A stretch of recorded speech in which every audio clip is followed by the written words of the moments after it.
Hello everyone, Pallytime here, and welcome back to Elden Ring. Welcome back to Hero's Journey. It is a beautiful Saturday afternoon, and I sat down to record this episode, and I was like, okay, I just need to get a couple of things ready first. Need to make sure everything's in order before we get started today.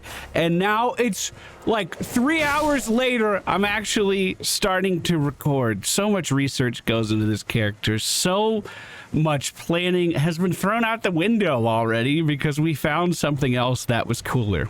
But I had this idea bouncing around the old noggin for a little while, and today I want to see if it'll work. We are at Ranni's Rise, dropping down into the Volcano Manor. We're gonna go visit our merchant friend that we found in an earlier episode. I hope he's still here. Okay, good. He is. Please. This guy, we almost bought out his whole stock, but for some reason I stopped on this. The Ripple Blade. Look at this thing. A unique weapon wielded by young Albanenurix? What? The sword is modeled after the ripples that are thought to be the origin of their species. Its attack power is greatly enhanced with one's arcane attribute. Of course, arcane is the stat we have the most dedication to on Hero. The stat we have invested the most in. Let's equip this thing and see how heavy it is. I'm actually kind of curious. It would need to go in my right hand. Oh, we have a lot going on in the right hand. So this is going to take 11 strength to wield, 11 dexterity, and 20 arcane. And comes with an A scaling in arcane already. That's actually pretty nice. Let's take a look at it. The weapon art's almost like a flail. I just hold it down and it just keeps swinging. I wonder if this is also taking endurance too, but we're not in combat, so I can't see it. All right, that's already satisfying. I like that it's also not too heavy. We're actually maintaining our roll even with another item equipped. That's good. If we start upgrading this thing very quickly, that A scaling in arcane is going to become S scaling in arcane. That is very uncommon in this game. Fast traveling to the academy, we are at the academy gate, and instead of taking one of these teleporters, we're going to look to the east and actually head down this ramp. This looks like a continuation of the trap up at the top that was dropping those big boulders on us, but this one has been long since abandoned, and it looks like nature has started to reclaim it. Few wolves blocking the path. It should be no trouble whatsoever, and I need the souls. There is, however, a campfire up ahead in a clearing, and a merchant who's very out of the way sitting next to it. Well, there's been an age since I've seen a customer. Maybe move somewhere else. Here at the end of the earth. Maybe he doesn't want to see more customers. Okay. Why we are here is because this guy sells the Fervor's cookbook.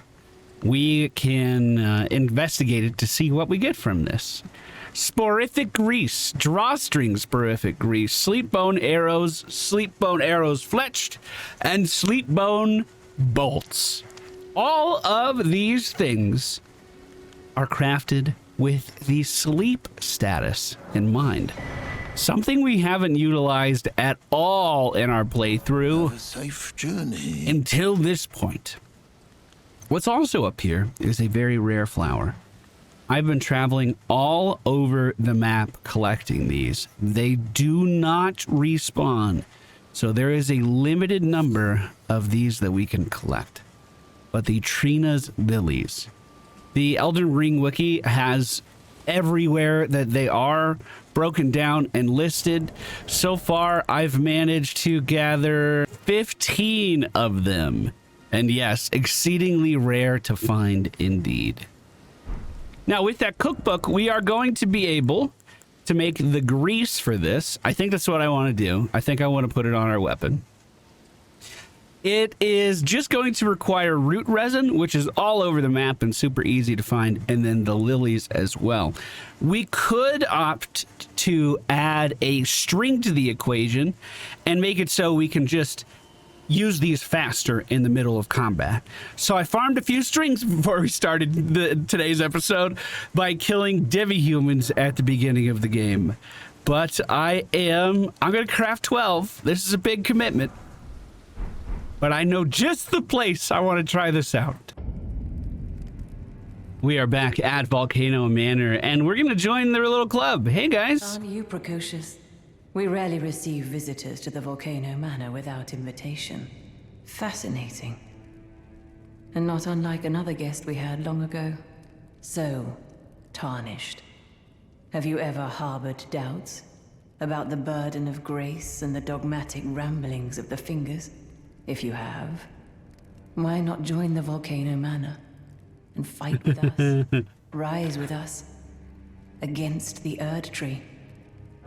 Really quick anecdote here. I have been playing the 4-player co-op mod with my girlfriend and my 2 best friends, and they have not played Elden Ring at all. Holly has seen some. She helped make a few thumbnails early on in the series before I took over all of that. But to get them engrossed in the game, I was like, why don't you guys come meet my Serpent Lord? And my character backstory is that I went mad and I used mad status effects and I hated it. But the Serpent Lord came and rescued me. So I like when you show up here, they're already questioning your doubts. They're already questioning your religious views and being like, hey, do you want to join us?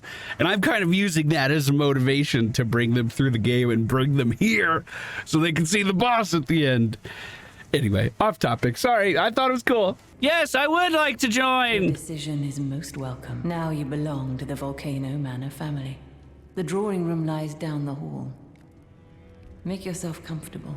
And what's kind of funny is I've been making it out like they're definitely not a cult, guys. They're totally on the up and up. They're just great people and they want to help us. I can't wait to bring them here. I think that's going to be such a cool moment.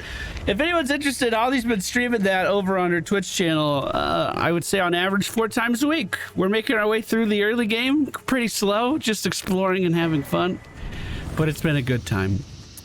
We move through the first door on the right and find this secret entrance. Oh, it is dark in here. We're going to be making our way inside of the main part of the Volcano Manor because there is a boss I've really been looking for a rematch on. I ran around and killed all the snails just to say I did, but we're actually making our way down these stairs on the right side. These are going to, if I'm not mistaken... Oh, it's a bloodhound! I forgot about the bloodhound! Shit! He can't fit through that door, right? Oh, man. Oh, that was spooky. Hey, bud. Hey. Ooh.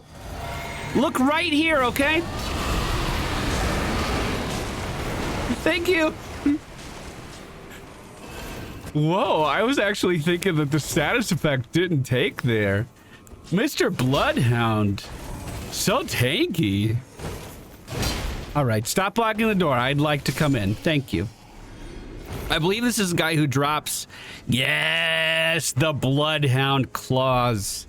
Such an amazing weapon for exploring the game. Gives you the Bloodhound dash. Lets you maneuver like crazy. If you have enough mana to support it. If you've invested a little bit in your mind along the way. Okay, I'm pretty sure this is where we're trying to be. I'm very curious to see what the damage of this weapon is without a status effect applied to it. Yes. Yes, indeed. This is what I'm looking for. There's Somber Stone 7 being held by this guy who's on the edge of the ledge here. There used to be a way of jumping up onto this and then jumping up there. However, that was patched out. So we are going to have to actually run all the way across. I'm kind of surprised stuff like that gets patched out. I mean, I know that a Somber Smithing Stone 7, I think this is the earliest place in the game you can actually get it. So it is a good prize to have. But, I mean, historically, speedrunning skips have been all over Souls games, and they just stay there, like the Duke's Archive skip and stuff. So 94 on the initial hit, 400 on the windup. That's actually not bad at all. Power attack seems pretty good. We actually have a power attack combo if we follow up. God, you poisoned me fast, bro. Jeez. It's kind of hard to poison Hero. He has a lot of resistances. Okay, and we're also going to make sure that this sporific grease is on our bar ready to go.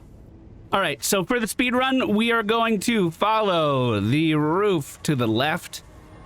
One thing, again, I'm going back to that 4-player co-op mod. I've been trying to lead them to good places, but not lead them through good places.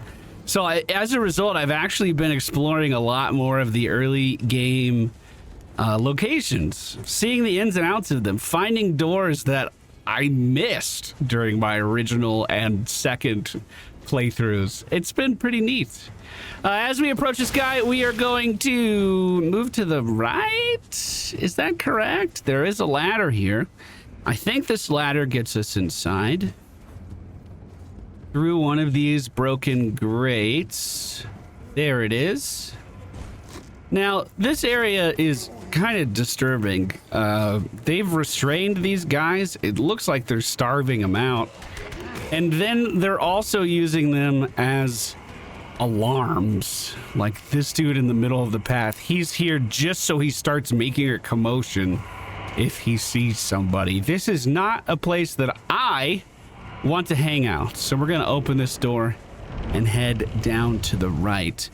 I believe there is a bonfire in that building we just left, but fingers crossed.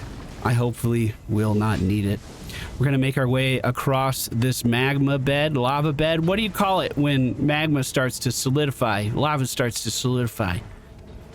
Snake on our right. We're going to avoid him too. We are looking for an elevator.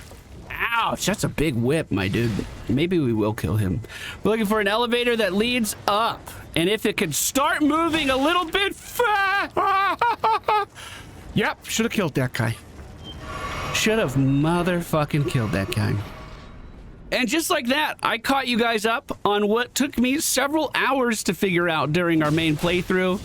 We are literally to the other side of the walkway, just like that. Hey, nice spells, bro. I like the black flame stuff. That's pretty neat. You bleed pretty good, too. In order to get back to where we were before, all we have to do is make our way over to this side and raise the bridge to bring it back up to us. Is there a cinematic? Oh, yeah.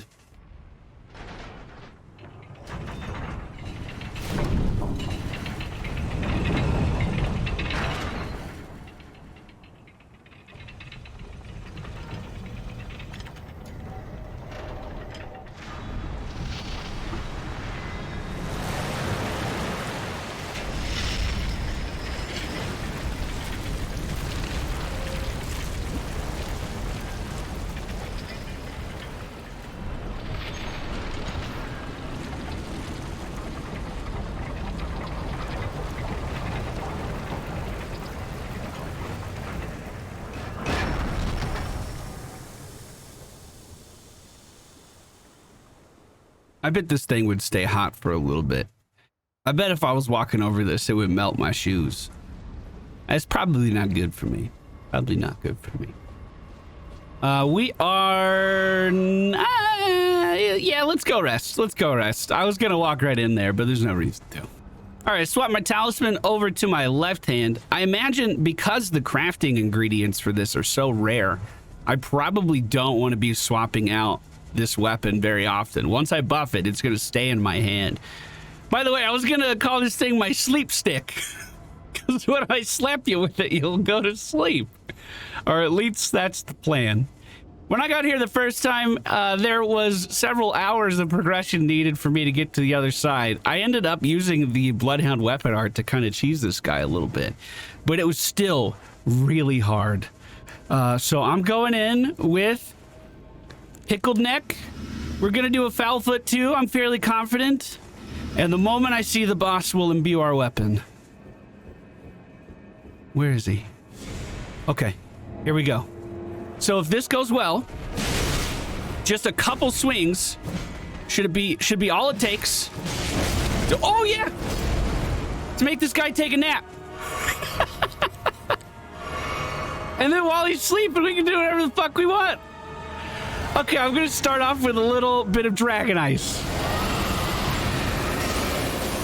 Hey, bud, yeah! How'd that feel? Now we go back in and put him back to sleep. Make sure we dodge out of this. Oh, we are in some flame. Oh no, I think the sleep already ended on this. Okay, so we're gonna use the second one. Is he about to start rolling? That's kind of scary. Whoop! Here we go. One more swing. I think after I put him to sleep, it does get harder to sleep him again. But there it goes. Okay, now we use rot breath. Oh, yeah. I'm not sure if he's... Oh, yes, indeed, he is taking damage over time. This is his roly-poly move. We want to be on the other side of a pillar for this. And I don't think I need to put him to sleep anymore. I think we're good. Let's get in here with a little bit of damage. As far as I'm concerned, that is a successful experiment. There is other weapons that have, like, there's a sleep weapon art that we could use. However, the weapon itself scales with intelligence. It doesn't have any arcane scaling to speak of whatsoever. So that means that the on-hit application of sleep won't be sped up by our arcane stat, even though it is a status effect. Well, that was a first try on the Godskin Noble. I feel so great about that. I feel so great about that. Wow. You know, while we're here, we might as well get some extra souls too. There's an old friend that we could run into. We just need to take this elevator back down. I'm gonna kill the whip guy this time, I think. I don't need his whips flying around when I'm standing on a tiny platform with no room. Although, of course, now that I've decided this, he hadn't noticed me at any point. Wow, that bleed damage is getting pretty good, too. We're actually popping off so hard. And now, if I make my way along these platforms, we should find them pretty fast. The moment I see him, we're going to drink our physic and channel rot breath. Hey, friend! How are you? Are you coming right at me right away? Holy shit. We can take a hit. Oh, yeah, but I don't think we need to. Oh, God, that's lava. That's lava. The rot is already set in. The hard work is already done. Let me just maneuver back over here to a bit bigger of a platform. Looks like he might be coming over with a little bit more lava. We're gonna swap over to. Oh, I don't like being in that. We're gonna swap over to frost breath. Let him have a little bit. Actually, pretty resistant to frost, it seems. Not sure if the debuff actually inflicted or not. I'm gonna try again. He's sitting pretty far back. There it is. There's the pop. Hey, bro, I can still get poisoned. Thanks for coming over. Oh, I don't feel safe here. Get behind him. Is there about to be another slam, bro? Oh, that's lava straight down. We'll just back out. Well, all the hard work's done. Let me eat a foul foot.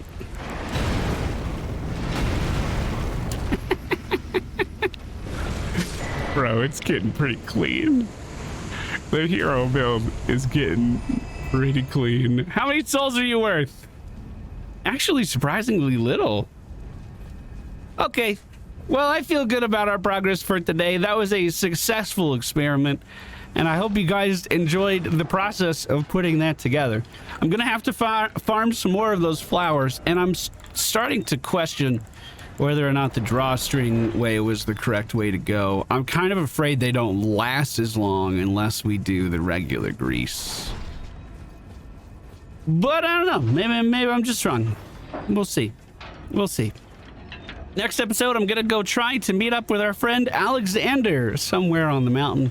It's been a while since we checked in with him, and his quest line is picked up again in this area. Hope you guys enjoyed. I'll see you again very soon. Goodbye.